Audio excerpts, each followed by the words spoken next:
अपनी शादी पर रेड पहना था ना, हाँ। तो मैं रेड नहीं लूंगी। ऑफ कोर्स मुझे उसका कॉपी थोड़ी करना है, मुझे डिफरेंट लगना है। ये कैसा?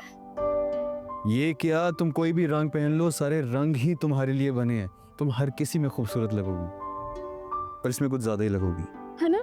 ले ले। नहीं नहीं, मुझे आगे भी देखनी है। अभी आगे चलो ना।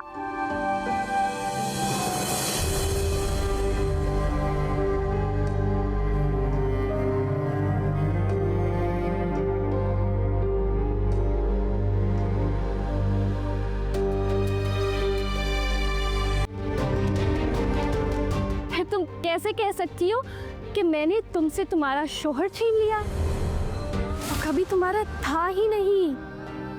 अच्छा ठीक है, मैं निकल जाती हूँ, लेकिन इसकी क्या गारंटी है कि हसन तुम पे तवज्जो देने लगेगा?